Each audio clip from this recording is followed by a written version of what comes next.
सरकार को इस पर विचारना चाहिए था महोदय। इस जाति में बेरोजगार कितना है महोदय? आपने रोजगार का बात तो कर दिया महोदय, बेरोजगारों की चर्चा क्यों नहीं किया महोदय? बिहार में कौन कितना अमीर कितना गरीब है, कितने परिवारों में सरकारी नौकरी है, इन तमाम चीजों पर बात हो रही है। ऐसे में नेता प्रतिपक्ष विजय सिन्हा जब सदन में बिहार की आर्थिक सर्वेक्षण रिपोर्ट को सदन के पटल पर रखा गया, उसके बाद जब इस पर चर्चा हो रही है तो विजय सिन्हा ने इस पूरे मामले पर जो है सरकार पर जोरदार हमला बोला है। कहा है कि सरकार ये तो कह रही है कि रोजगार बिहार में कितना है, किन लोगों के पास रोजगार है, लेकिन बेरोजगारी कितनी है, कितने लोगों के पास काम नहीं है, कितने लोग आज भी नौकरी के लिए भटक रहे हैं, इसका आंकड़ा जारी क्यों नहीं किया गया है। इस पर विजय सिन्हा सदन के अंदर नीतीश तेजस्वी और के सामने किस तरीके से अपने गुस्से का इजहार कर रहे हैं, किस तरीके से अपनी बातों को कह रहे हैं, सुनवाते हैं। लोगों महोदय, आज लोगों का इस जातीय सर्वे में कई शिकायतें आई है महोदय।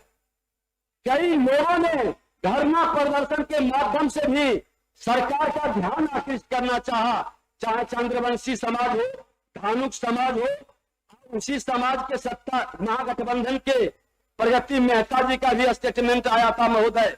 आपके जदयू के सांसद माननीय सुनील कुमार पिंटू जी का भी स्टेटमेंट आया था। ये गलत हुआ है और इस तरह से महोदय कई लोगों का सरकार को इस पर विचारना चाहिए था महोदय।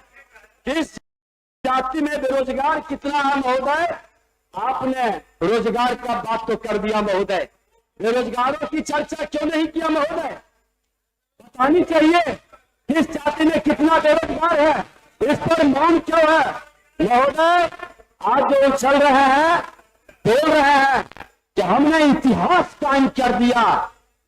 आप केंद्र में सरकार में थे, श्रीमान लालू प्रसाद यादव जी केंद्रीय मंत्री थे, बड़े पावरफुल मंत्री थे, तब जातीय जनगणना क्यों नहीं कराए महोदय?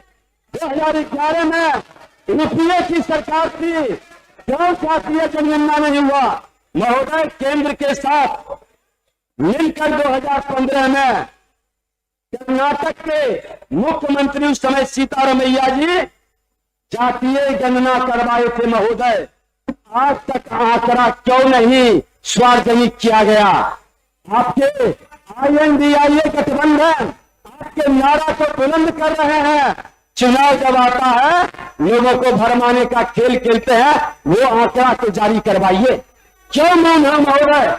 आज कांग्रेस सरकार ने ओबीसी आयोग को संवैधानिक दर्जा नहीं दिया महोदय, जिसके गोद में जाकर के आप इस कांग्रेस मुक्त भारत का संकल्प लिए थे, जिसके गोद में जाके बैठे हैं राजद और जदयू के नेता। आज ओबीसी संवैधानिक का दर्जा नहीं देना वो भी भारतीय जनता पार्टी ने किया था महोदय। हमारी सरकार अति पिछड़ों महिलाओं को पंचायत से लेकर नगर निकाय तक मांगे ये उचित नहीं। आप कर्म में आप महोदय आप 1990 पर बोलिए ना, मैं उसी पर बोल रहा हूँ। आप टोक करके भ्रमित करना, आसन का संरक्षण देने की जिम्मेवारी है महोदय। नो ये गलत। 2090 से 2005 तक राजद कांग्रेस की सरकार अति पिछड़ों को आरक्षण क्यों नहीं दिया महोदय? ये तो जवाब देना चाहिए था। आप लंबे समय तक आप रहे, 15 साल सरकार में बैठे, क्यों दर्द नहीं उभरा गरीबों के प्रति? क्यों नहीं आप उस समय लाए? आज शैक्षणिक संस्था के अंदर केंद्रीय विद्यालय, नवोदय विद्यालय, सैनिक स्कूल में ओबीसी को आरक्षण भारतीय जनता पार्टी ने दिया महोदय। 4 लाख बच्चे को लाभान्वित किया महोदय। ढोल बजाने से काम नहीं चलेगा, जमीन पर काम करने से काम चलेगा। आज महोदय हमारे ओबीसी प्रधानमंत्री गरीबों के हित में काम कर रहे हैं महोदय। वो महोदय